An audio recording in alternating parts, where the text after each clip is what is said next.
अस्सलाम वालेकुम, this is Bilal video भाई आज की इस वीडियो के अंदर बात करने वाले हैं कि किस तरह हैकर्स आपके बैंक अकाउंट को और आपके क्रेडिट कार्ड डेबिट कार्ड को हैक करते हैं, क्या तरीके इस्तेमाल किए जा सकते हैं और क्या तरीके हैं जिनसे आप इनसे बच सकते हैं। तो बेसिकली हम उनका तरीका वारदात भी आपको बताएंगे और उसके बाद आपको ये भी समझा देंगे कि भाई ये सिंपल से स्टेप्स कर लो तो आपकी जान छूट सकती है। और यकीन करें ये कोई रॉकेट साइंस नहीं है। मैंने अपने जैसे जवान लोगों को जो कि टेक्नोलॉजी को जानते हैं, जो किसी चीज से नहीं डरते, उनको भी क्रेडिट कार्ड और डेबिट कार्ड की चीज से डरते देखा है। उनके दिमाग में भी एक खौफ होता है कि यार मेरा अकाउंट खाली ना हो जाए। तो आज की इस वीडियो के अंदर हम उसी चीज को सॉर्ट करने वाले हैं कि किस तरह से आप इस चीज को इंश्योर कर सकते हैं कि आपका अकाउंट खाली ना हो और किस तरह से आप ये सिक्योरिटी रखते हुए भी ऑनलाइन ट्रांजैक्शंस भी कर सकते हैं। तो मैं ये नहीं कहने वाला कि भाई आप कोई काम ही ना करो, आप ऑनलाइन पेमेंट ही ना करो, आप अपना कार्ड ही ना यूज करो, बैंक अकाउंट में पैसे ना रखो। मैं ऐसा कुछ नहीं कहने वाला। मैं आपको वो तरीके सिखाऊंगा जिसके बाद आप ऑनलाइन ट्रांजैक्शंस भी कर सकेंगे और आपका अकाउंट भी सिक्योर रहेगा। तो ज्यादा टाइम नहीं वेस्ट करते, सीधा पॉइंट के ऊपर चलते हैं। और पॉइंट ये है भाई कि आप लोगों में से 70% वीडियो देखते हैं और वीडियो में ना सब्सक्राइब नहीं करते। हमें यूट्यूब ने बता दिया है। अब बात यह है कि मोहब्बत जो होती है ना वो दो साइडों से होती है। अब भाई आपका मोहब्बत करता है, इस तरह के टिप्स और ट्रिक्स लेके आता है। आज का दिन आ गया, सब्सक्राइब कर लें। और अगर आप पहली बार वीडियो देख रहे हैं तो क्या दिन है आज। मतलब आप देखें ना, आप वीडियो पे आए हैं, आज आप सब्सक्राइब करके जाएंगे तो आपको फील होगा कि यार आप एक फैमिली का पार्ट बन गए। और हम भी कोशिश कर रहे हैं धक्का मारने की कि भाई किसी तरह 3 मिलियन हो जाए। तो अगर आपने सब्सक्राइब नहीं किया हुआ, this is the time to subscribe. खैर पॉइंट के ऊपर वापस आते हैं। भाई सबसे बड़ी जो इंपॉर्टेंट चीज़ है जो आप लोगों ने नहीं करनी वो ये है कि हम लोगों की बहुत बड़ी गलती है। हम खाना खाने जाते हैं या पेट्रोल पंप पर जाते हैं ना, हम कार्ड अगले बंदे को पकड़ा देते हैं कि भाई इस कार्ड के ऊपर जो भी ट्रांजैक्शन है वो कर ले। अब इसमें प्रॉब्लम क्या है? प्रॉब्लम ये नहीं है कि वो उस कार्ड पे कोई 2 ट्रांजैक्शन मार लेगा। प्रॉब्लम ये है कि अगर वो आपके कार्ड की सिर्फ फ्रंट और बैक की पिक्चर निकाल लेता है, वो जो तस्वीर है उसको यूज करके वो इस कार्ड को कहीं भी ऑनलाइन चला सकता है। जिस कार्ड की ऑनलाइन ट्रांजैक्शन ऑन होती है उस कार्ड का आपको कार्ड नंबर, एक्सपायरी डेट, बंदे का नाम और बैक पर मौजूद एक सीवीवी कोड अगर पता हो तो इस कार्ड को आप ऑनलाइन कहीं भी इस्तेमाल कर सकते हैं। और हैकर्स करते क्या, बड़े सियाने हैं। वो ऑनलाइन कोई ऐसी चीज नहीं मंगवाएंगे जो कि एड्रेस पे आनी हो, मोबाइल नहीं मंगवाएंगे क्योंकि उससे तो एड्रेस निकल आएगा ना। वो क्या करते हैं, वो सॉफ्टवेयर खरीद लेते हैं। आपने ऑनलाइन ऐड देखे होंगे कि गेम जो कि 30,000 रुपए की है, हैकर्स जो है वो 10,000 की बेच रहे होते हैं। वो होता ही है कि वो किसी बेचारे का कार्ड लगा के उनने वो गेम खरीदी होती है और उनको पता होता है कि ये हम ऑनलाइन ही इसकी जो सब्सक्रिप्शन है वो बेच देंगे। एडोबी प्रीमियर जितनी भी सॉफ्टवेयर है इनकी हैक अकाउंट्स आपको मिल जाते हैं और वो बेसिकली इसी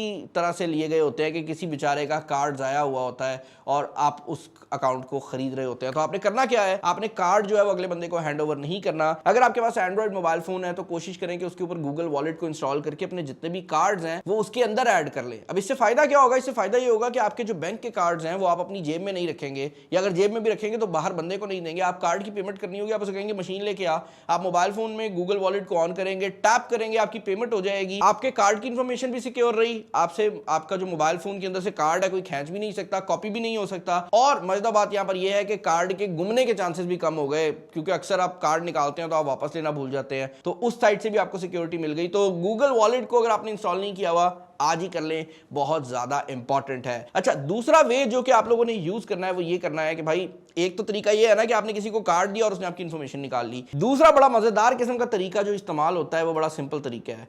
होता क्या है कि आपने किसी एड को देखा जिसमें लिखा हुआ था कि यार यहां पर ये मसला चल रहा है, आप इसको डोनेट कर दें। आपके दिल में मसला आ गया, आपने कहा यार इस बंदे की तो डोनेशन बनती है। कोई भी मतलब कभी आपको जानवरों का दिखाया जाएगा कि यहाँ पर जानवरों का शेल्टर है, ऐड चल रहे होते हैं। और होता क्या है कि आप जाते हैं, उनकी बड़ी अच्छी सी वेबसाइट बनी हुई है, आप वहाँ पर अपने कार्ड डालते हैं, आप कहते हैं कि भाई मेरी तरफ से 5,000 रुपया डोनेशन ले लो। 5,000 रुपये की ट्रांजैक्शन हो जाती है, आप रिलैक्स हो जाते हैं। बाद में क्या होता है कि आपका यही डेटा भी बेचा जाता है। अब इस कंपनी के पास ना सिर्फ आपका 5,000 रुपया चला गया है बल्कि आपके बैंक अकाउंट का डेटा भी चला गया है। तो सबसे बड़ी इंपॉर्टेंट चीज ये है कि आपने ऑनलाइन अव्वल तो जो शॉपिंग है उसको बेयर मिनिमम तक रखें। कोशिश करें लोकल ब्रांड्स को यूज करें क्योंकि लोकल ब्रांड को आप पूछ सकते हैं। अगर आप इंटरनेशनल वेबसाइट कोई देख रहे हैं तो उसमें जो टॉप वेबसाइट्स हैं उनके अलावा रैंडम वेबसाइट पे जाकर कार्ड मत लगाएं, कोई भी कार्ड मत लगाएं। और अगर फिर भी मजबूरी बन गई या कुछ खरीदना जरूरी हो गया है तो आप एक और काम कर सकते हैं। आपने अपना जो मेन बैंक अकाउंट है उसको कॉल करनी है और कहना है कि भाई मेरे कार्ड के ऊपर ऑनलाइन ट्रांजैक्शन को बंद कर दें, यानी कि मेरा कार्ड ऑनलाइन चल ही ना सके। और आपने नया पे, सादा पे, जैज कैश, इजी पैसा, इनमें से कोई अकाउंट बनाना है, उसका कार्ड बनाना है और ऑनलाइन ट्रांजैक्शन जब भी करनी है, बेशक आप टीमू पे कर रहे हो, बेशक आप अमेजॉन अच्छी वेबसाइट पे भी कर रहे हैं, आपने ऑनलाइन ट्रांजैक्शन के लिए ये जो सेकेंडरी कार्ड है इसको इस्तेमाल करना है। मैं पर्सनली आपको अपना बता सकता हूं कि मैं अपने मेन बैंक अकाउंट्स कभी यूज नहीं करता। मेरी जेब में कार्ड्स होते हैं, मैं नया पे सादा पे के कार्ड्स को यूज कर रहा होता हूं और उसकी सिंपल सी रीजन ये है कि मुझे पता है कि अगर ये कार्ड हैक भी हो गए तो उसमें 20,000 रुपया पड़ा हुआ है, मुझे ज्यादा मसला नहीं आएगा। तो आपने अपना मेन अकाउंट जो है उसको एक रिपोजिटरी के तौर पर यूज में लेके आने, यानी कि वहां पर पैसे आपने रखने हैं और जब आपको जरूरत पड़नी है उनसे पैसे मूव करें सेकेंडरी अकाउंट में और सेकेंडरी अकाउंट को यूज करें, ताकि कभी अगर हैकिंग की अटेम्प्ट हो भी तब भी आपका जो सेकेंडरी अकाउंट है उस पर बुराई आए, ना कि आपके मेन अकाउंट पे। अच्छा, एक और तरीका वायदात जो कि पाकिस्तानी मार्केट के अंदर काफी ज्यादा कॉमन है वो ये है कि आपसे पैसे लिए नहीं बल्कि आपको पैसे दिए जाते हैं। मैं एक्सप्लेन करता हूं मैं क्या बात कर रहा हूं। आपके मोबाइल फोन पे एक नोटिफिकेशन आती है कि भाई आपके अकाउंट के अंदर 10,000 रुपया किसी बंदे ने भेज दिया है और अकाउंट में ये ट्रांजैक्शन होने के 15 मिनट बाद ही आपको कॉल आ जाती है कि भाईजान मैंने गलती से 10,000 रुपया भेज दिया है, मैंने हॉस्पिटल में पेमेंट करवानी थी, खुदा का वास्ता है मुझे पैसे वापस कर दें। अब आप कहते होगे यार मेरे पैसे तो हैं नहीं और मैं अपने अकाउंट में हराम का पैसा डालना नहीं चाहता, तो आप क्या करते हो, आप कहते हो अच्छा ठीक है यार मुझे अपना अकाउंट नंबर दे, आप उसको पैसे ट्रांसफर कर देते हो। अब इसमें मल्टीपल स्कैम्स होते हैं, कभी कभार ये जो मैसेज होता है यही फेक होता है, यानी कि आपको 10,000 आया नहीं होता और आप 10,000 भेज बैठते हैं। इससे एक नेक्स्ट लेवल का स्कैम ये भी होता है कि आप 10,000 यहां से वैसे भेज देते हैं और ये बंदा जैज कैश या इजी पैसा या जिस भी बैंक से इसने ट्रांसफर किया होता है उनको भी कंप्लेन करके अपना 10,000 भी वापस जो है वो निकलवा लेता है। तो एसेंशियली आपका जो 10,000 था वो भी इसके पास चला गया और जो इसने भेजा था वो भी वापस चला गया। तो इस तरह के बहुत ज्यादा स्कैम्स होते हैं। एक और स्कैम जो कि आजकल बहुत कॉमन है वो ये है कि 1 रुपी स्कैम इसको कहा जाता है। होता क्या है कि आपके बैंक अकाउंट में 1 रुपया आता है, कहीं से 1 रुपया आपके बैंक अकाउंट में आता है। अब ना तो आप उस 1 रुपए को देखकर ज्यादा ध्यान देते हैं और अगर आप स्टेटमेंट नहीं रीड करेंगे तो आपको पता भी नहीं लगेगा क्योंकि 1 रुपया ऐड हुआ है। ये काम किया इसलिए जाता है ताकि ये देखा जा सके कि बैंक अकाउंट एक्टिव है या नहीं। ये सेम चीज कार्ड्स के ऊपर भी की जाती है, जहां पर आपके कार्ड के ऊपर 1 रुपए की ट्रांजैक्शन मारी जाती है, वो अक्सर रिफंड भी हो जाती है जस्ट टू वेरीफाई कि आपका कार्ड एक्टिव है या नहीं। तो हैकर्स करते क्या है, इनके ग्रुप बने हुए हैं। एक ग्रुप है जिसका काम है सिर्फ इंफॉर्मेशन लेना, तो वो वेरीफाई करता है कि भाई आपका कार्ड एक्टिव है या नहीं। एक और ग्रुप है जिसका काम है उस कार्ड को यूज करना। फिर एक फाइनल ग्रुप है जिसका काम है जो चीज 2 नंबरी से खरीदी गई है उसको आगे बेचना। तो ये पूरे प्रोसेस को आप रोक सकते हैं। कैसे रोक सकते हैं कि जैसे ही आपको कोई भी ऐसी सस्पिशियस ट्रांजैक्शन नजर आए, सीधा हेल्पलाइन पे कॉल करें और बताएं कि भाई ये 1 रुपया मेरे बैंक अकाउंट में आया है और मुझे नहीं पता कि ये कहां से आया है। इससे आप सिक्योर भी हो जाएंगे और आपको कल को कोई बंदा क्लेम भी नहीं डाल सकता कि भाई इस बंदे ने कोई 2 नंबरी की है। एक दो गलतियां जो कि बड़ी कॉमन है हमारे पाकिस्तानी मार्केट के अंदर वो ये भी है कि भाई हम लोग अपने बैंक अकाउंट के ऊपर 10 किस्म के पासवर्ड लगा देते हैं। हम अपने बैंक अकाउंट का जो पासवर्ड है वो भी बड़ा स्ट्रांग लगा देते हैं। रियलिटी ये होती है कि हमारे ईमेल का जो पासवर्ड होता है ना वो हमारी बिल्ली का नाम होता है। तो कहने का मकसद ये है कि आप लोगों ने जब भी अपने बैंक अकाउंट के अंदर अपना ईमेल या मोबाइल नंबर ऐड करना है तो अगर तो आप एक बिजनेस है तो कोशिश करें कि जो आपका मेन ईमेल है जो आपने पब्लिकली सबको बताया हुआ है वो कभी भी आपके बैंक अकाउंट के साथ लिंक नहीं होना चाहिए। आपका जो यूजर नेम है वो नहीं होना चाहिए जो कि आपके बैंक अकाउंट के ऊपर लगा हुआ है और वही यूजर नेम आप इंस्टाग्राम पे भी चला रहे हैं, ऐसा नहीं होना चाहिए। आपका यूजर नेम भी डिफरेंट होना चाहिए और आपके हर बैंक अकाउंट का पासवर्ड भी डिफरेंट होना चाहिए ताकि खुदा ना खास्ता एक पासवर्ड कहीं से लीक हो तो ये ना हो कि आपके सारे अकाउंट्स जो हैं वो बंद हो जाएं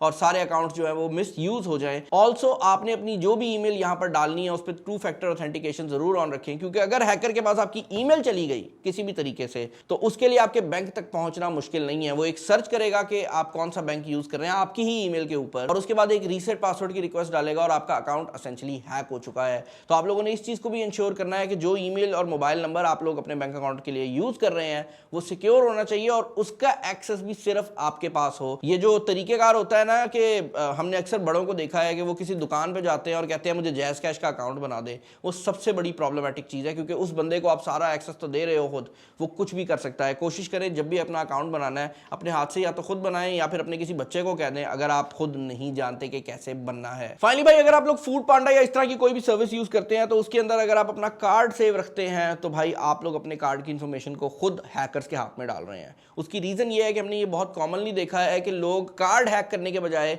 फूड पांडा का अकाउंट हैक करने की कोशिश करते हैं और उससे ट्रांजैक्शंस भी हो रही होती हैं, खाने भी ऑर्डर हो रहे होते हैं।